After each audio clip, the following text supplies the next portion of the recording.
Hey everyone, tonight we are drifting back through the quieter corners of European history, to a world of candlelight, muddy roads, drafty houses, suspicious neighbors, and people who had somehow decided that the best way to solve a bad harvest was to question the old woman who lived 3 houses away.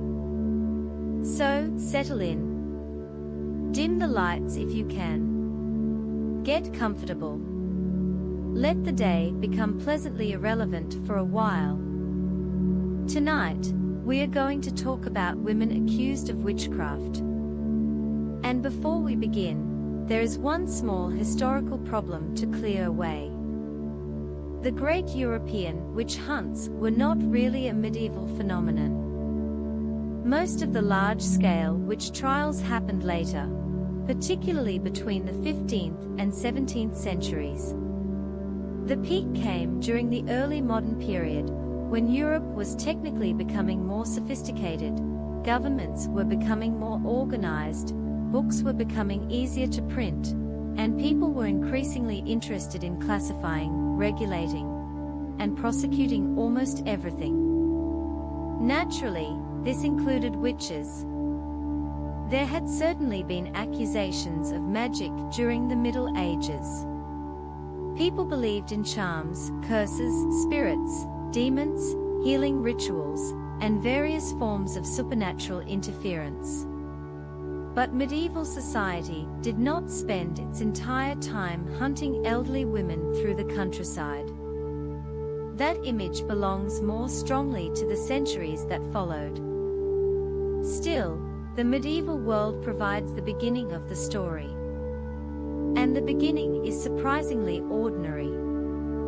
A woman gets sick. A child dies.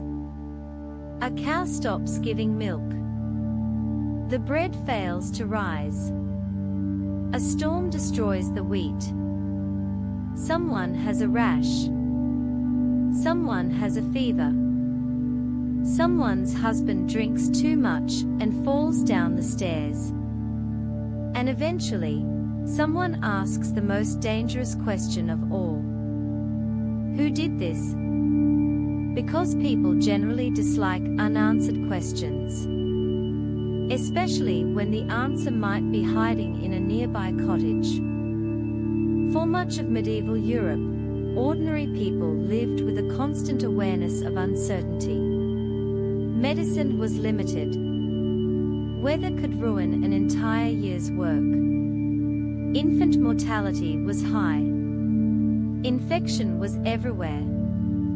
Food supplies could be unpredictable. A person could be perfectly healthy in the morning and seriously ill by evening. There were explanations for these things. Some were practical. Some were religious. And some were supernatural.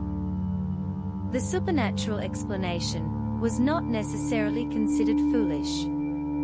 It existed comfortably beside ordinary explanations.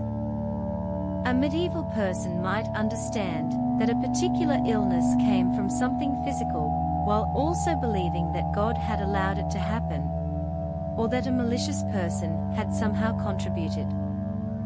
The modern distinction between natural and supernatural was not always as clean as we might imagine. And this is where our unfortunate women begin to appear.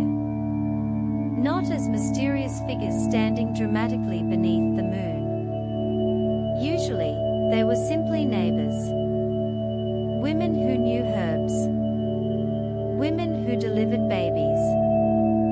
Women who lived alone. Women who were poor.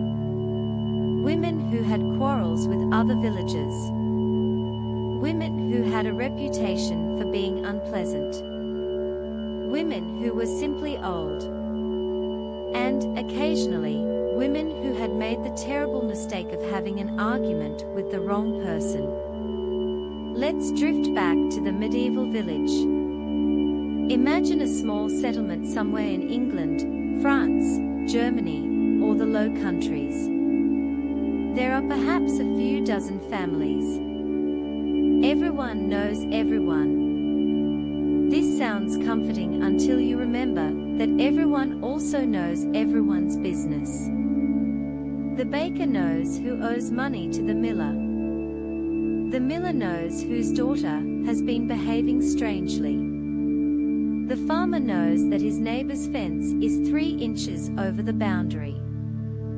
The priest knows which people have not been attending church properly. And the widow at the end of the lane knows almost everything, because she has been alive long enough to see several generations make the same mistakes. She might be a healer. She might know which plants reduce swelling. She might know how to prepare a salve. She might help with childbirth. This gives her a certain usefulness. But usefulness and suspicion are not always far apart. If the remedies work, people thank her. If they don't, people may begin asking questions. And if someone becomes seriously ill after an argument with her, the coincidence can suddenly acquire a very uncomfortable meaning. The woman might have said something harmless. "Your cow looks poorly." 3 days later, the cow dies. And suddenly the sentence has become evidence. It is not evidence. But human beings have never been especially strict about this distinction when frightened. In medieval Christian Europe, magic was complicated. The church condemned magical practices, but ordinary people continued using charms and protective rituals. Some of these practices could look remarkably Christian. A person might recite a prayer over an object. They might carry a religious symbol. They might say the name of a saint while treating an illness. At other times, magical traditions blended with older customs. The boundary between prayer, folk medicine, superstition, and magic could be rather fuzzy. Church authorities were concerned about this. But they were not initially obsessed with the idea that every magical woman in the village belonged to a vast secret conspiracy. That idea developed gradually. And that distinction matters. The medieval world already had the concept of harmful magic. But the image of the organized witch, working with demons, attending secret gatherings, and deliberately harming Christian society developed more strongly in the later Middle Ages. By the 15th century, the intellectual machinery was becoming much more elaborate. Theologians began writing about witches. Lawyers began discussing them. Judges began prosecuting them. And printers, once printing technology became widespread, eventually helped circulate the ideas. It was becoming possible to take an old village suspicion and place it inside a much larger intellectual framework. This was unfortunate for everyone, particularly the village woman. One of the earliest important developments came through the Church's changing understanding of heresy. Heresy was not simply having a strange opinion. It was regarded as a serious religious offense. A heretic was someone who knowingly rejected accepted Christian teaching. And medieval authorities had long experience investigating heresy. There were inquisitors. There were interrogations. There were procedures. There were records. There was paperwork. Human civilization had reached the point where even spiritual anxiety could generate forms. The inquisitorial system was primarily concerned with religious deviation, not with hunting witches as such. But over time, ideas about heresy and harmful magic began to overlap. If a person supposedly received supernatural powers from demons, then perhaps the issue was not merely magic. Perhaps it was a form of religious betrayal. That made the accusation considerably more serious. A woman accused of making someone's child sick was one thing. A woman accused of deliberately cooperating with demons was something else entirely. And the second accusation carried a much heavier theological weight. Still, we should be careful about imagining that every accused woman was immediately dragged before a grand inquisitor. Most accusations never became famous. Most were probably handled locally. A village might accuse someone. A local official might investigate. A priest might become involved. A court might hear testimony. Sometimes the accusation went nowhere. Sometimes the accused woman apologized. Sometimes the accuser withdrew the complaint. Sometimes the community simply moved on to another problem. And sometimes things became much worse. The social position of the accused mattered enormously. A wealthy and respected woman was not necessarily immune. But she might have more people willing to defend her. A poor widow had fewer advantages. If she had no husband, no sons with influence, no wealthy relatives, and no strong social connections, she could become an especially convenient target. This is one reason the stereotype of the older solitary woman became so powerful. She stood slightly outside ordinary household structures.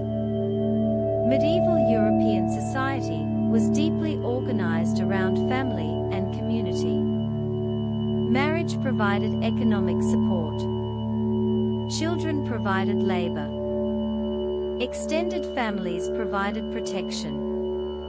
A woman who lived alone could be vulnerable. She might own a small cottage. She might survive through spinning, brewing, healing, begging, or occasional labor. She might also have a reputation. And reputation could be almost as important as evidence.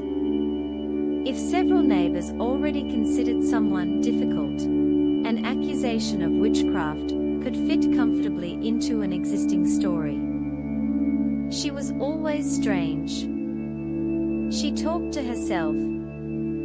She didn't attend the festival. She refused to lend flour. She had a black cat.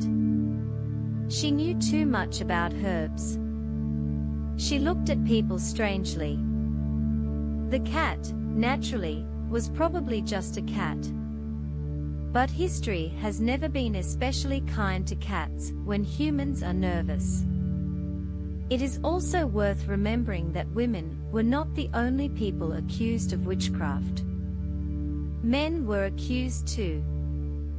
In some regions and periods, men made up a substantial proportion of those prosecuted. The popular image of the witch as an elderly woman is real, but incomplete. The accused could be women or men. The common thread was often social vulnerability, local conflict, reputation, and the particular beliefs of the community. And now we reach an important question. What actually happened after someone was accused? The answer is frustratingly simple. It depended. There was no single European witchcraft procedure. Europe was not one country. It was a collection of kingdoms, principalities, cities, bishoprics, counties, lordships, and territories, each with its own laws and courts. An accusation in England might be treated differently from one in France. A case in a German territory might follow a different procedure from a case in Italy. And even within the same region, individual judges could behave very differently.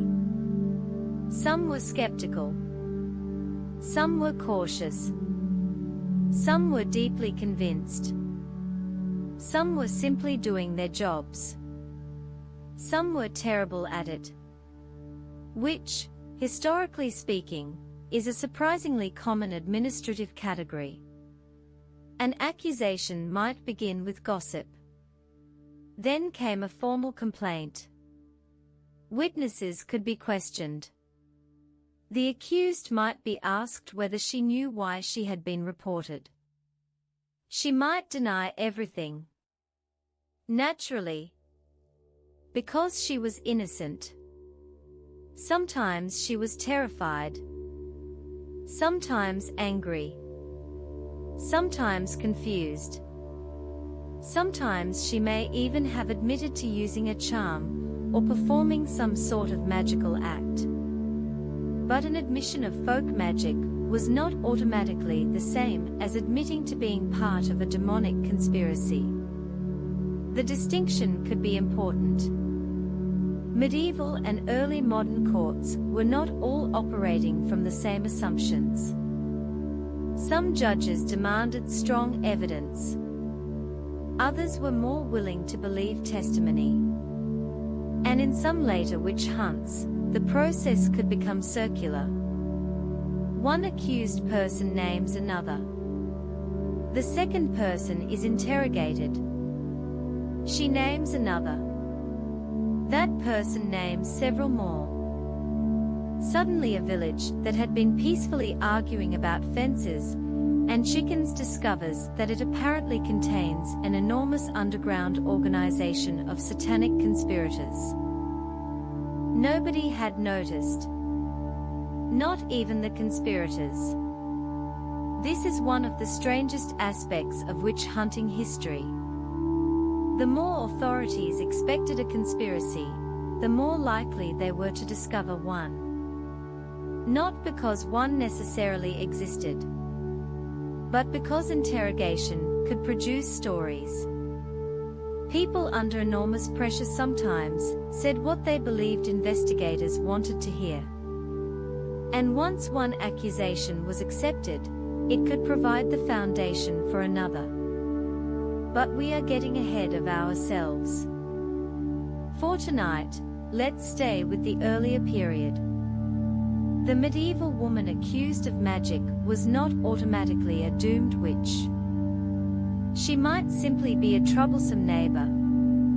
And sometimes, that was enough. Imagine a dispute between two women. Perhaps one woman borrows something. Perhaps she refuses to repay a debt. Perhaps there is an argument over bread. Perhaps someone's chickens keep entering another person's garden. The dispute becomes personal.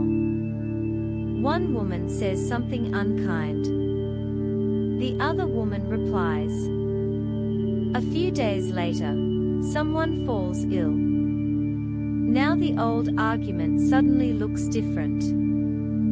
The accused woman remembers exactly what she said. So does everyone else. The words become evidence. I hope you regret this. May you suffer for what you've done. You'll be sorry. These are ordinary human statements. But if something unfortunate happens afterward, they can be reinterpreted as curses. And once the accusation exists, the accused woman may find herself trapped inside a story she did not write. Her previous behavior is reconsidered. The herbs she used. The arguments she had. The people she disliked. The unusual things she said. Even her appearance. This last part is especially uncomfortable. People often imagine witches as visually recognizable. Crooked noses, wild hair, dark clothing, perhaps a cauldron. But actual accused women generally looked like everyone else. They were mothers, grandmothers, wives, widows, daughters, Neighbors. The woman standing in court might have spent the previous day baking bread. She might have complained about the weather. She might have worried about her rent. She might have been angry that her son was wasting his money. And now someone was asking whether she had made a pact with the devil. History can be remarkably inefficient. The tragedy is that many accusations had nothing to do with supernatural activity. They grew from ordinary human problems. Jealousy, money, property, personal grudges, fear, illness, misfortune, and sometimes simply the desire to find someone responsible. When life was uncertain, blame could provide an illusion of control. If the harvest failed because of bad weather, there was nothing you could do. If the harvest failed because a witch cursed it, at least you knew whom to blame. It was a terrible form of reassurance.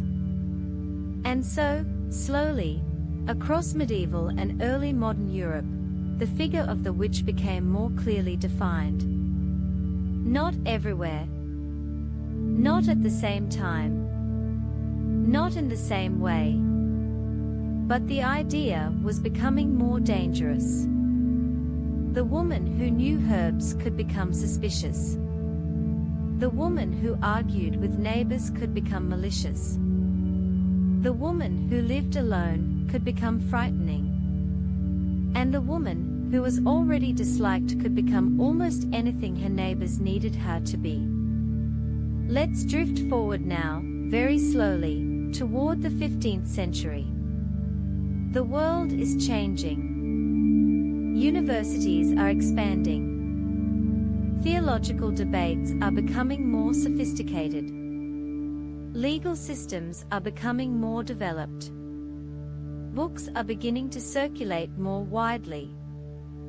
And European intellectuals are spending an astonishing amount of time thinking about demons. Which, to be fair, probably seemed like a perfectly reasonable career choice at the time. A new idea begins to take shape. The witch is not merely someone who performs magic. She is someone who has entered into a relationship with the devil. And that relationship changes everything. Because now witchcraft is no longer simply a matter of a harmful spell. It becomes a religious crime. A betrayal. A conspiracy. And, eventually, a crime against society itself. The old woman in the cottage has become something much larger in the imagination of the authorities. And that is where our quiet journey will continue. Because once Europe began seriously looking for witches, it discovered that there were apparently quite a lot of them. And unfortunately for those people, suspicion has a remarkable ability to reproduce itself. One accusation becomes two. Two become 10. And before long, somewhere in Europe, a judge is sitting at a desk reading a list of names. The names belong to ordinary people. People who probably never imagined that they would become part of history. But history, as usual, has arrived at the worst possible moment.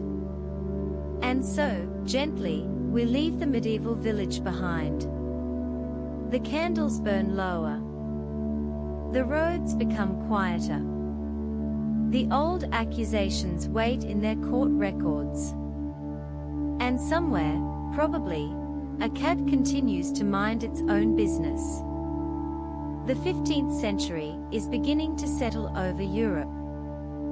The medieval world is changing, although most people living in it would not have described it that way. There are still muddy roads. There are still leaking roofs. There are still landlords asking for rent. There are still chickens wandering into places where chickens have no business being. And there are still old women who know which plants can make a fever slightly less unpleasant. But something has changed in the way educated Europeans are thinking about magic.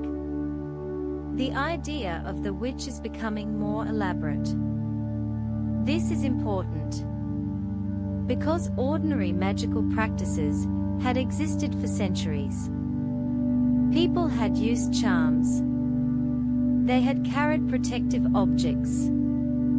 They had whispered prayers over sick children. They had tried to influence weather, fertility, health, love, and luck. Human beings have always been ambitious about controlling things they cannot control. But the new idea was much darker. A witch was increasingly imagined not simply as someone who practiced magic. She was someone who had entered into an agreement with the devil. And once that idea became established, almost any strange misfortune could be interpreted through it. A sick cow was no longer just a sick cow. A failed crop was no longer simply a failed crop. A dead child was not necessarily the tragic result of disease. Perhaps someone had caused it.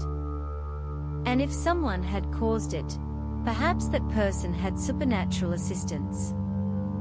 And if that supernatural assistance came from demons, then the entire matter became a religious emergency. Because apparently Europe had discovered that even agriculture could become a theological crisis. The intellectual roots of this idea developed gradually.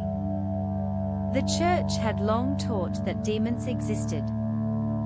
That was not particularly controversial within medieval Christianity. Demons were part of the religious universe. They were fallen spiritual beings. They could tempt humans. They could deceive. They could supposedly perform extraordinary things. But there was an important distinction. The church generally taught that demons did not possess unlimited power. God remained supreme. A demon could not simply do whatever it wanted. This meant that magical claims could be explained in several ways. Perhaps the magic was fraudulent. Perhaps the magician was mistaken. Perhaps the effect was natural. Or perhaps a demon was involved.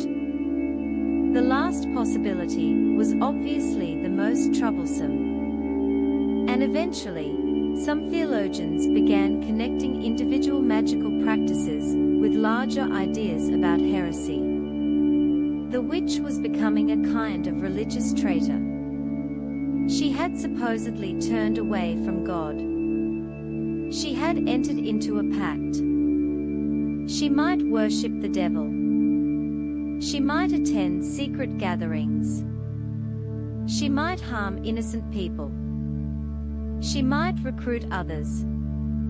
And she might even, according to some increasingly elaborate stories, participate in enormous gatherings with other witches. These gatherings were later imagined as organized celebrations of evil. The famous Sabbath, a supposed meeting where witches gathered at night, performed strange rituals, ate and drank, and participated in acts that Christian writers considered deeply offensive. There was one small problem. Evidence for these enormous supernatural gatherings was extremely weak. But that did not prevent people from writing about them. And once people write something down often enough, it can begin to feel true. This is one of history's quieter dangers. A rumor becomes a story. A story becomes a book. A book becomes an authority. And an authority becomes an excuse for someone else to start asking questions. By the late 15th century, some writers were producing detailed descriptions of witchcraft. One of the most infamous was the Malleus Maleficarum, published in 1486 or 1487. The title is usually translated as The Hammer of Witches. It was written by Heinrich Kramer, a Dominican inquisitor. And Kramer had a particular interest in witches. Perhaps too much interest. The book attempted to explain witchcraft, identify witches, describe their behavior, and instruct authorities on how to deal with them. It became extremely influential. Not because everyone agreed with it. They did not. But because it was printed and circulated widely. Printing changed the speed at which ideas could travel. A medieval rumor might remain local. A printed book could cross borders. Suddenly, an idea about witches in one place could become a concern somewhere hundreds of miles away. And the Malleus had another unfortunate feature. It was particularly hostile toward women. Kramer argued that women were more vulnerable to temptation and more likely to become involved in witchcraft. His reasoning reflected the misogynistic assumptions of his time. Women were portrayed as weaker, more emotional, more easily deceived, more susceptible to temptation, and therefore, supposedly, more likely to become witches. This did not mean that every European believed it. It did not mean every judge followed Kramer. But it contributed to a cultural framework in which female witchcraft seemed plausible. And so the old woman at the edge of the village became increasingly dangerous in the imagination of educated men. She might not have changed at all. Her cottage was still there. Her herbs were still drying beside the window. Her clothes were still patched. Her neighbors were still annoying. But the world around her had begun to interpret her differently.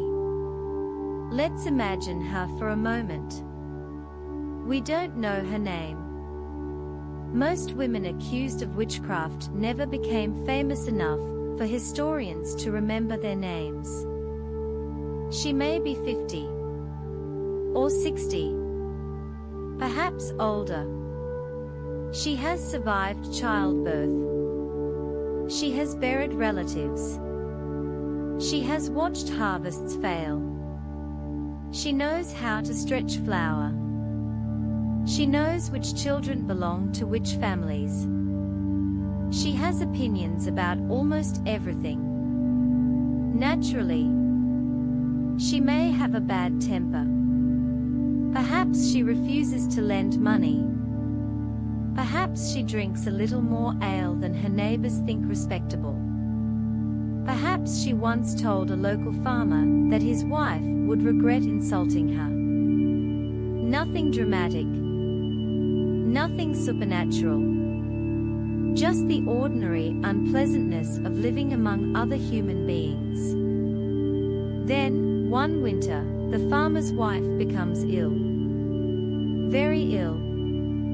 The village doctor, if there is anything resembling one, cannot explain it. The local healer cannot cure it. The priest offers prayers. The woman's condition worsens.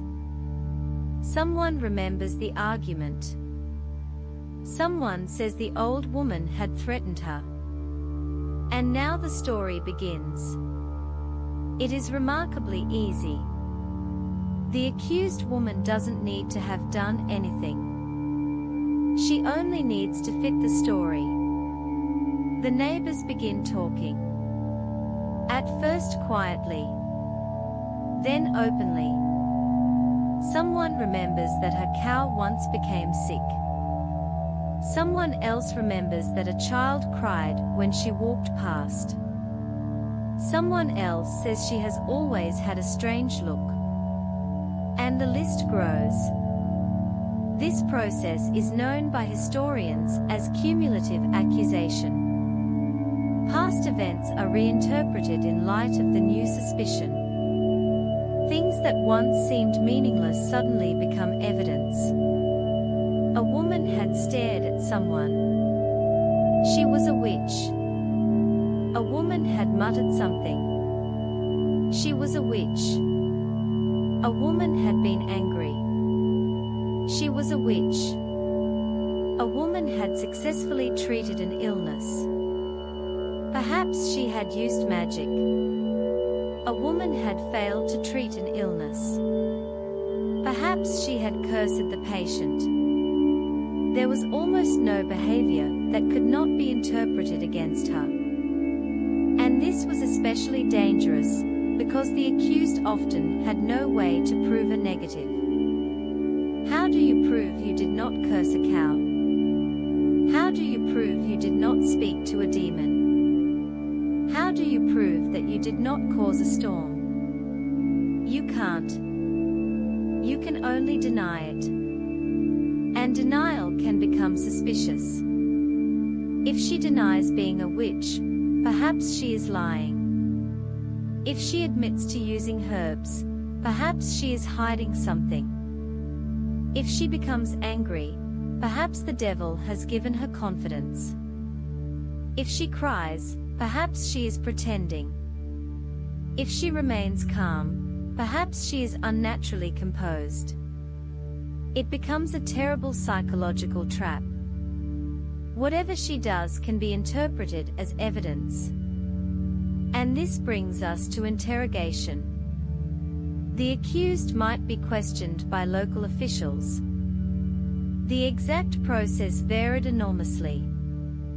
Some courts were careful. Some demanded evidence. Others relied heavily on testimony. The accused might be asked whether she knew the people who had accused her. She might be asked about specific incidents. She might be asked whether she had practiced magic. She might be asked about strange meetings. She might be asked whether she had ever seen a demon. She might be asked whether she had harmed livestock.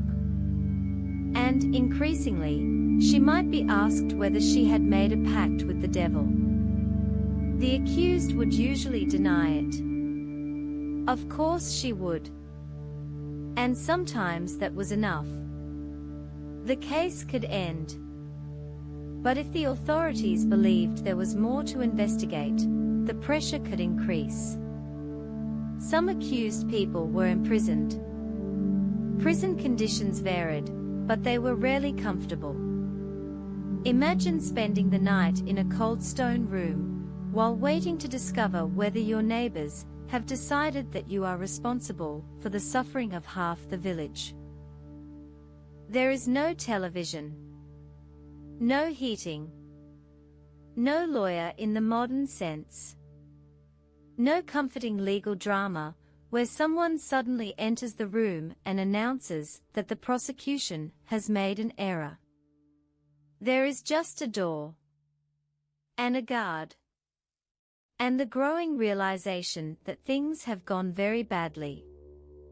Yet not every witchcraft accusation ended in execution. This is another popular misunderstanding. Many accused women survived. Some were acquitted. Some received fines. Some were forced to make public apologies. Some were released after imprisonment. Some cases simply disappeared from the records. The historical record tends to preserve the dramatic cases. The execution, the confession, the mass trial, the famous judge. But for every spectacular case, there were many quieter accusations that ended without a death sentence. This matters because it reminds us that European society was not uniformly committed to destroying witches. There were skeptics. There were cautious judges. There were priests who doubted accusations. There were communities that refused to believe them. And sometimes, even during periods of intense witch hunting, authorities attempted to stop people from making reckless accusations. Because once the process started, it could become difficult to control. Let's drift into one of the stranger aspects of these trials. Confession. A confession was often considered powerful evidence. If someone admitted to witchcraft, the authorities had something tangible. But why would an innocent person confess? There are several possible explanations.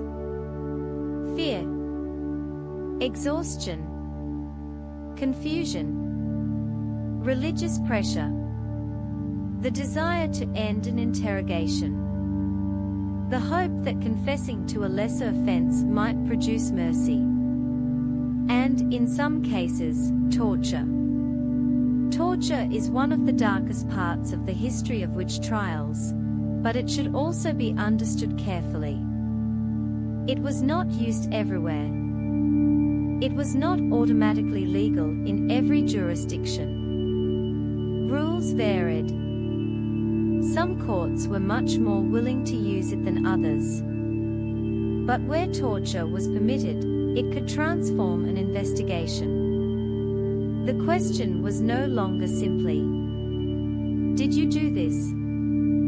It became, "How long can you endure being asked until you say something?"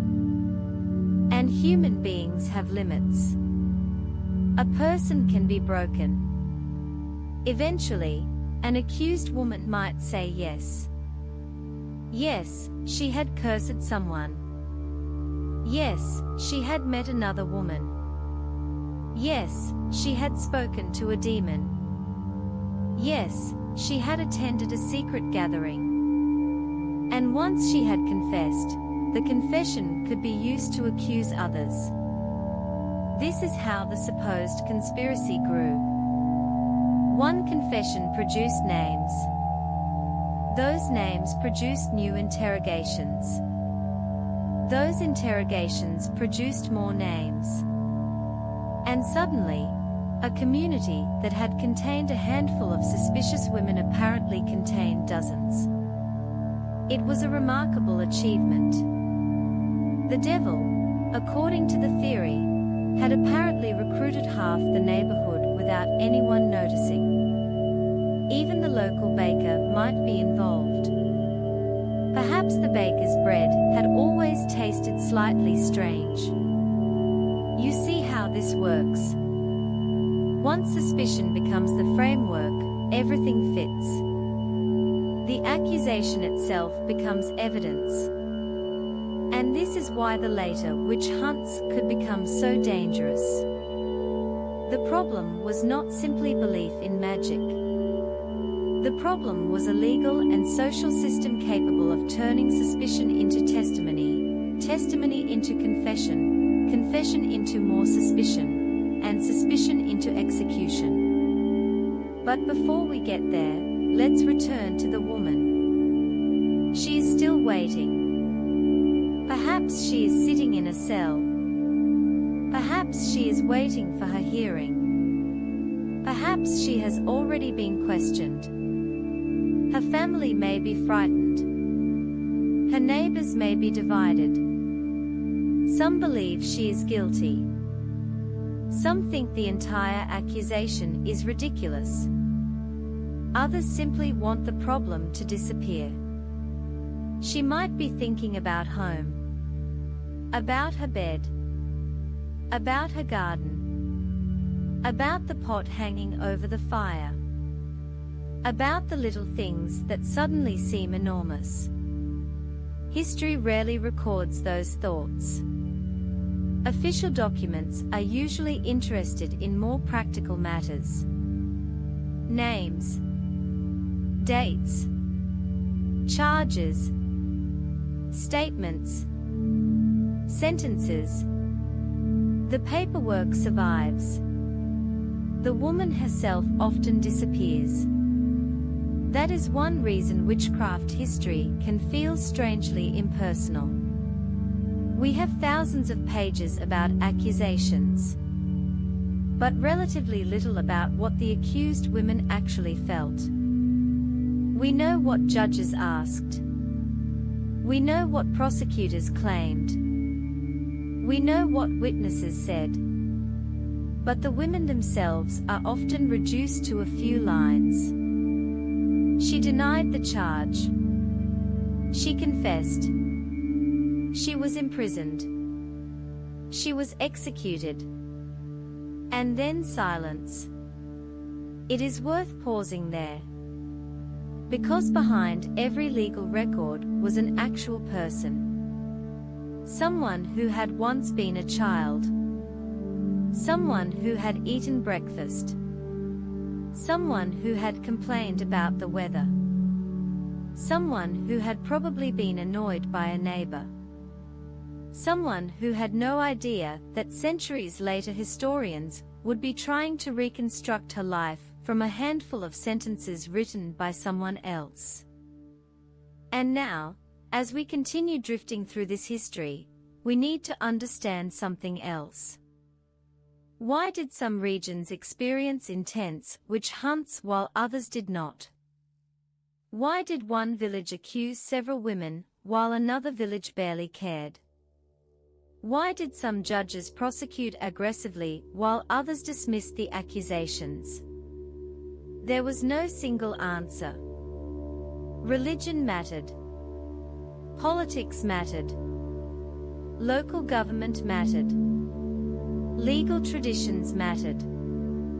Economic hardship mattered. Social tensions mattered. And sometimes, one particularly enthusiastic investigator mattered. Because history has always had people who take a modest problem and decide that what it really needs is an enormous investigation. The 15th century is slowly giving way to the 16th. Europe is changing again. Religious conflicts are intensifying. The Protestant Reformation is approaching. Political authorities are becoming more involved in religious life. Printing is spreading. Legal institutions are developing. And the idea of the witch is becoming increasingly recognizable. Soon, witchcraft will not merely be an occasional village accusation. In certain regions, it will become a major concern. Women will be arrested in groups. Children will be questioned. Neighbors will accuse neighbors. And judges will sometimes become convinced that an invisible enemy is hiding among ordinary people. But for tonight, we can leave the village quietly. The old woman is still sitting in her cell. The candle beside her is burning down. Outside, people are going home. The church bell has gone quiet. The fields are dark. And somewhere nearby, someone is probably arguing about a chicken. Because some things in history never change. The 16th century arrives quietly. There is no great bell announcing it. No dramatic curtain. For most people, Tuesday still feels like Tuesday. The roof still leaks. The harvest still matters. Someone's cow is still behaving strangely. And somewhere in Europe, an elderly woman is still being blamed for something she probably did not do. But the world around her is becoming more complicated. Religious divisions are spreading. Catholics and Protestants are arguing about almost everything. Kings and princes are becoming more interested in controlling religion. Local governments are becoming more organized. Courts are keeping better records. And, unfortunately, people are becoming better at prosecuting one another. This is where our story becomes particularly uncomfortable. Because witch hunting was not simply a medieval superstition surviving into a more advanced age. In many places, it happened during a period of growing bureaucracy. There were educated judges. There were legal procedures. There were written statements. There were official investigations. There were carefully recorded confessions. In other words, the witch hunt could be surprisingly organized. Which is perhaps one of the least comforting things about it. It would be easier if everyone involved had simply been a frightened villager waving a torch. But many witch trials were conducted by people who considered themselves rational professionals. They believed they were investigating a genuine crime. They had legal books. They had precedents. They had theological arguments. They had procedures. They had paperwork. Lots of paperwork. And paperwork, as we know, can make almost anything look respectable. The accused woman, meanwhile, was still just an accused woman. Let's imagine a small town in the German-speaking lands. The 16th century has brought religious uncertainty. The town has experienced a poor harvest. Food prices have risen. People are nervous. Then several children become sick. A woman who lives nearby has a reputation for being unpleasant. Perhaps she once argued with the children's mother. Perhaps she refused to give them something. Perhaps she had said something unfortunate. Someone mentions her name. The local authorities listen. At first, it may be nothing. Then another person comes forward. And another. Suddenly there are several accusations. This is where the machinery begins. The authorities may investigate. Witnesses are questioned. The accused is brought before the court. She denies everything. The witnesses repeat their claims. The judges consider the evidence. And then comes the question that appears again and again in witchcraft trials. Could she have done it? Not necessarily, did she do it? But, could she have done it? This subtle change is important. If the authorities already believe that witchcraft is real, then unusual events can be interpreted as signs. A woman who lives alone is suspicious. A woman who knows herbs is suspicious. A woman who has quarreled with neighbors is suspicious. A woman who has been accused before is very suspicious. And a woman who has confessed is extremely suspicious. Even if her confession was extracted under terrible circumstances. This is how the system begins to feed itself. One accusation creates another. One confession creates several more. And the number of suspected witches grows. The accused could also be asked to identify accomplices. This was particularly destructive. Imagine being imprisoned and frightened. You have already been accused of harming people through supernatural means. You have been interrogated repeatedly. Perhaps you have been threatened. Perhaps you have been tortured. Then someone asks you to name the other witches. You might name someone you genuinely dislike. You might name someone whose name you remember from the questions. You might name someone because you think doing so will make the interrogation stop. Or you might simply say whatever seems likely to satisfy the people sitting across the table. Now another person is arrested. And that person is asked the same question. Who else is involved? And so the circle expands. It is almost like a bureaucratic version of gossip. Except gossip usually does not have a jail cell attached to it. And this process could become particularly severe during periods of mass panic. Some regions experienced large witch hunts. Others did not. The difference could be dramatic.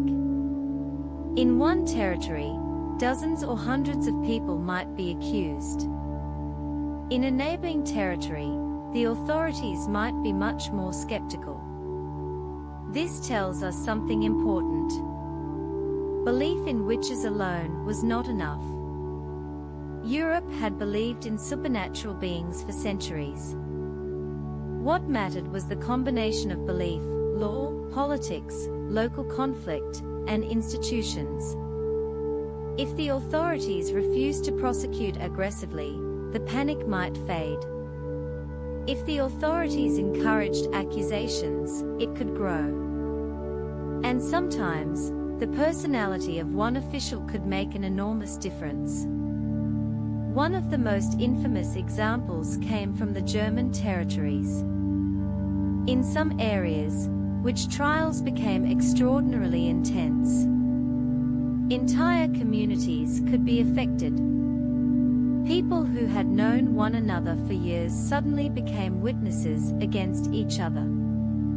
The accused were not always poor elderly women. There could be men, young women, children, people of different social classes, and, occasionally, people with considerable status. Because once a witch panic becomes established, social boundaries can become strangely unstable. A wealthy person might be accused. A respected person might be accused. A local official might even become involved. But the vulnerable were still particularly at risk. Poor women, widows, people with reputations for conflict, people who lacked powerful relatives, people who lived on the edges of the community, and people who had already been associated with earlier accusations. The label became difficult to remove. Once someone was known as a witch, ordinary life could become nearly impossible. Imagine walking through the market. People stop talking when you approach. A child points at you. Someone mutters. A neighbor crosses the street. The accusation may not even have been formally proven. It does not matter.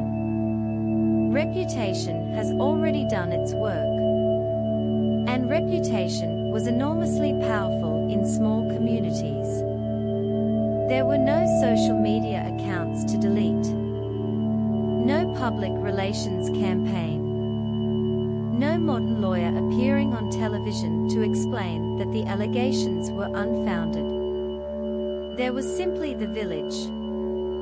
And the village remembered. Now let's drift toward another problem. The role of children. Children sometimes became involved in witchcraft accusations. This could happen because adults believed children were especially vulnerable to demonic influence. It could also happen because children were easily questioned. A frightened child might say something strange. Adults might ask what happened. The child might give an answer. The adults might ask another question. Then another. Eventually, the child's story could become more elaborate. And if adults already believed that witches were nearby, they might interpret the child's statements as evidence. This was dangerous. Children could become witnesses. Sometimes they became accused themselves. In certain witch hunts, children were imprisoned. Some were pressured to confess. Some accused their parents. Some accused neighbors. The logic became increasingly detached from ordinary reality. If a child said that a woman had visited them at night, perhaps the woman was a witch. If another child said the same thing, perhaps there was a conspiracy. If several children repeated similar stories, authorities might believe the stories confirmed each other. But they might simply have been responding to adult expectations. Children are extraordinarily sensitive to what adults want to hear. This is not a medieval characteristic. It remains true today. A frightened child sitting in front of several stern adults can learn very quickly which answers make those adults happy. And if the adults are asking about witches, the possibilities become unfortunate. Let's move gently back to the courts. One of the most important things to understand is that torture was not supposed to be used casually, at least according to formal legal rules. There were regulations. There were limitations. There were distinctions between types of evidence. But legal systems are only as good as the people operating them. And when judges believed that a terrible supernatural conspiracy existed, they could interpret the rules very aggressively. A confession obtained under torture could be considered valid if the accused later repeated it freely. This sounds reasonable until you imagine what freely meant after someone had already been threatened, exhausted, and broken. The accused might be brought back into court. The judge asks whether the confession was true. She says yes. Perhaps because she knows what happens if she says no. Then the confession becomes official. The record might calmly state that the accused confessed voluntarily. The paperwork looks neat. The reality was not. This is one of the reasons historians treat witch trial records carefully. The records are invaluable, but they are not neutral windows into the minds of the accused. They were produced by courts. Questions were shaped by investigators. Answers were recorded by officials. Some statements may have been translated. Some may have been summarized. Some may have been written in highly formulaic language. So when we read that a woman confessed to flying through the night, or meeting demons in a forest, we should not automatically assume she was calmly describing her evening activities. She may have been terrified. She may have been hallucinating from exhaustion. She may have been trying to satisfy interrogators. She may have genuinely believed what she was saying. Or she may have been trying to make sense of a situation that had become impossible. The historical reality is often more complicated than the confession suggests. And this brings us to the strange relationship between belief and evidence. Witch hunters believed they were collecting evidence, but their expectations shaped what counted as evidence. If they believed witches met at night, then a woman seen outside at night became suspicious. If they believed witches used animals, an unusual animal could become suspicious. If they believed witches cursed livestock, a sick animal became evidence. If they believed witches could recognize one another, a woman's friendship with another accused woman became evidence. Almost anything could be connected. And once everything is connected, nothing can disprove the theory. This is the classic problem of a self-confirming belief. If you find evidence, it confirms the theory. If you find no evidence, Perhaps the witches are simply hiding better. If the accused denies everything, she is lying. If she confesses, the theory is confirmed. It is a system with almost no exit. And yet, some people did resist it. Some judges rejected weak evidence. Some courts refused to accept accusations without proof. Some clergy warned against reckless prosecutions. Some communities protected their neighbors. There were skeptics. There were people who simply thought the whole thing was ridiculous. The history of witchcraft is therefore not a story of everyone believing the same thing. It is a story of disagreement. Fear and skepticism existed side by side. Faith and doubt existed side by side. And sometimes the skeptic won. A woman would be accused. The court would investigate. The evidence would be judged inadequate. And she would go home. Perhaps to a very awkward village. But alive. That outcome matters. Because if we only remember executions, we might imagine that accusation always led directly to death.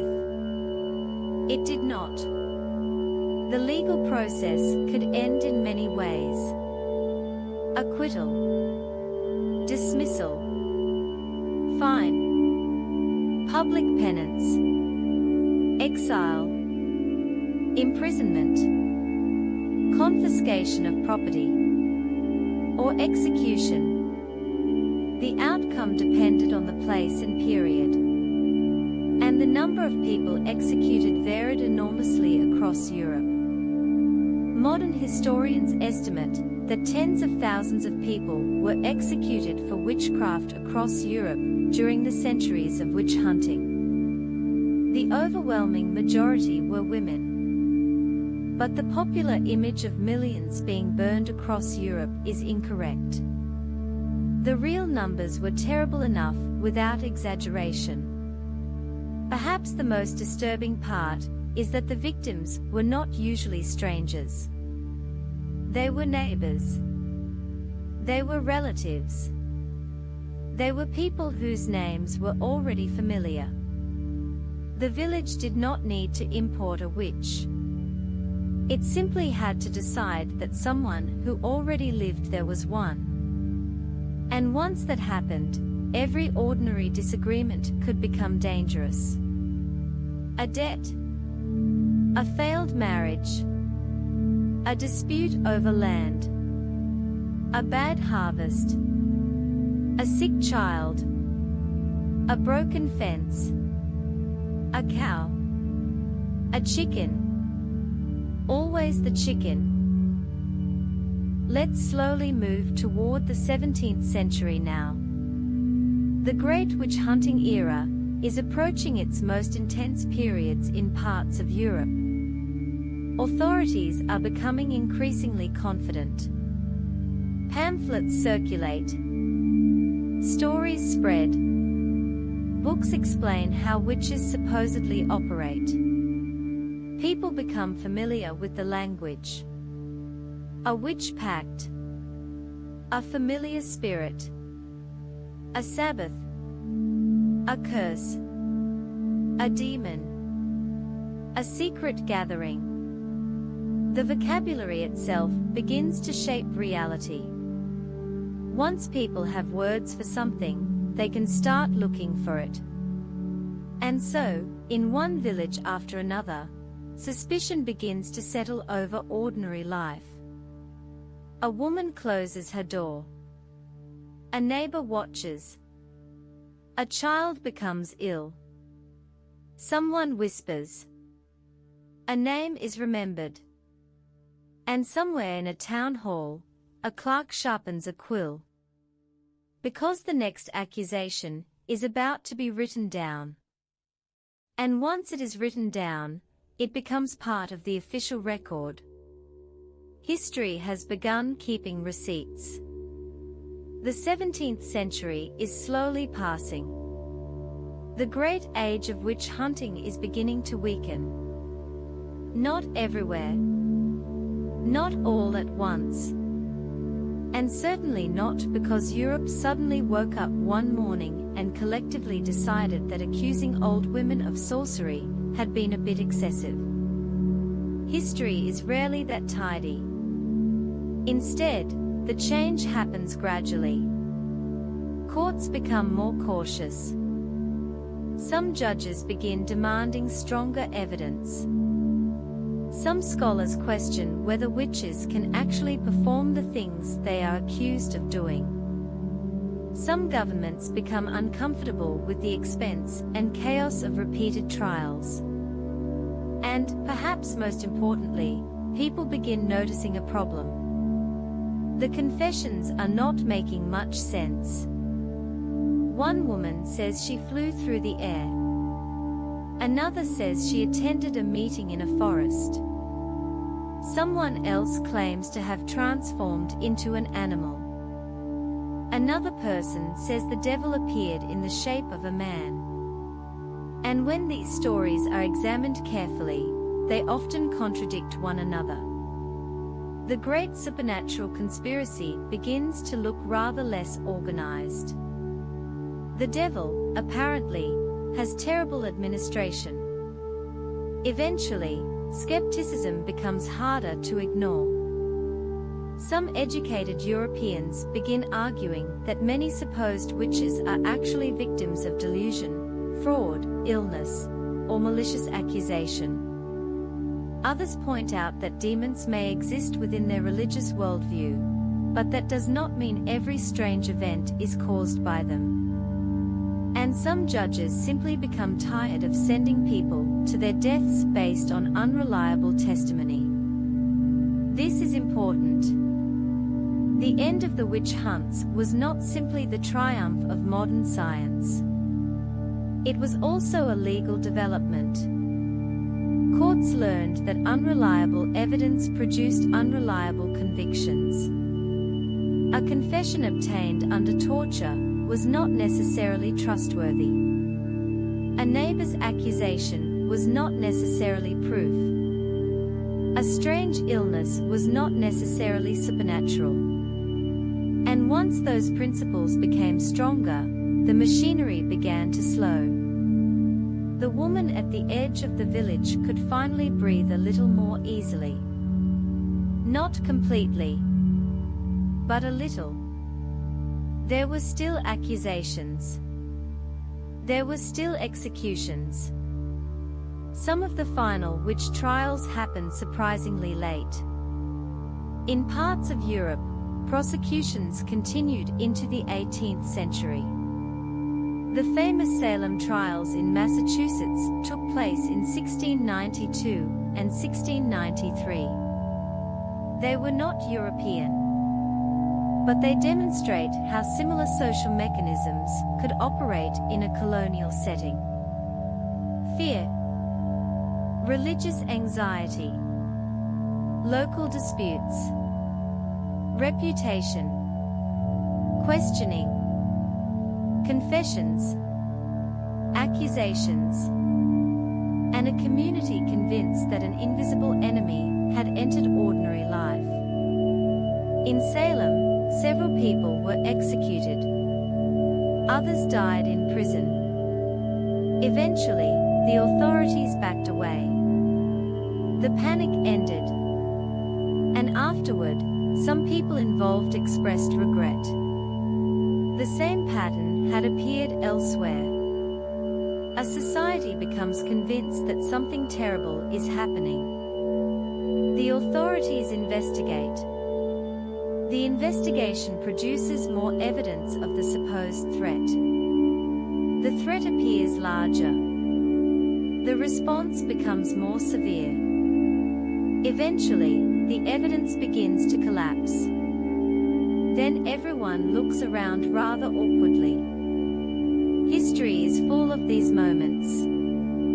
The witch hunts gradually became one of them. As the 18th century approached, intellectual attitudes changed. The Enlightenment encouraged skepticism. Natural philosophy was becoming more systematic. Medicine was slowly developing. Governments were becoming more centralized. Legal standards were changing. The supernatural did not disappear. People continued to believe in ghosts, spirits, magic, and religious miracles. But belief in supernatural beings no longer automatically meant belief in organized human conspiracies of witches. That distinction was crucial. A person could believe in demons without believing that the woman next door was secretly attending meetings with them. The accused woman became less dangerous in the eyes of the law. And eventually, the laws themselves began to change. Witchcraft gradually stopped being treated as a major criminal category. In some places, laws against witchcraft were repealed. In others, prosecutions simply became impossible because courts demanded evidence that could not be provided. The great machinery of accusation began to rust. And once it stopped, Europe discovered something rather awkward. The witches did not appear to have been necessary. Crops still failed. People still became sick. Cows still died. Storms still arrived. Children still got fevers. And the world continued. No supernatural conspiracy was required. Reality remained stubbornly ordinary. Perhaps that is one of the saddest things about the entire story. The people who were accused were often blamed for problems they could never have controlled. A drought was not their fault. An infection was not their fault. A failed harvest was not their fault. A child dying was not their fault. But blaming someone can feel easier than accepting uncertainty. And uncertainty is one of the oldest enemies of human beings. We want causes. We want explanations. We want someone to point at. Especially when something terrible has happened. The accused women were convenient because they were often already vulnerable. They were poor. They were old. They were widowed. They were socially isolated. They were unpopular. They were different. And sometimes, they were simply unlucky. That last category may be the most important. Luck. A person could be perfectly ordinary and still end up at the center of a witchcraft accusation because the wrong person became sick at the wrong time. A neighbor could remember an old argument. A rumor could spread. A court could take it seriously. And suddenly, an ordinary life was transformed into a legal case. When we look back at these women today, it is tempting to imagine them as mysterious figures. The witch, the old woman, the herbalist, the woman in the cottage. But the historical reality is much less theatrical. Most were simply people. They had families. They had work. They had debts. They had friendships. They had arguments. They had hopes. They had bad days. They had good days. Some were kind. Some were unpleasant. Some were probably difficult neighbors. Some may have practiced folk magic. Some may have believed strongly in curses. Some may have believed in supernatural powers. But none of that makes them the terrifying figures imagined by witch hunters. The historical irony is that many people accused of witchcraft were accused precisely because they were ordinary enough to be nearby. They were not secret queens of darkness. They were neighbors. And neighbors are dangerous in a very specific way. They know where you live. They know what you said last Tuesday. They know that your cow has been sick. They know that you argued with your husband. They know that your daughter came home late. They know everything. Which is why medieval and early modern communities could become so tense when accusations began. There was nowhere to hide. Everyone knew everyone. And when the accusations started, social relationships became evidence. A friendship could look suspicious. A disagreement could look sinister. A visit could look like a secret meeting. A kindness could look like manipulation. A silence could look like guilt. The accused woman could hardly behave normally anymore, because normal behavior had become suspicious. And that is perhaps why the story of witchcraft remains so fascinating. It is not really a story about magic. It is a story about fear. It is a story about communities. It is a story about authority. And it is a story about what happens when people become convinced that misfortune must have a human face. Eventually, the European witch hunts faded. The courts became quieter. The prison stopped filling with suspected witches. The execution fires went out. The accusations became less common. And the word witch slowly changed. It moved away from the courtroom. It entered folklore, literature, fairy tales, children's stories, Halloween decorations, popular culture. The terrifying witch became a character, a costume, a cartoon, a woman with a pointed hat, a broomstick, a black cat, and, of course, the black cat survived everything. It had been accused of association with witches. Centuries later, it was still being used as the visual symbol. History can be oddly persistent. But behind the familiar image is a much quieter story. A woman sitting alone in a cold room. A farmer standing in court. A child being questioned. A family waiting outside. A clerk writing down accusations. A judge trying to decide whether a supernatural crime has actually occurred. And eventually, someone deciding that perhaps there is not enough evidence. That decision may have saved a life. We rarely know their names.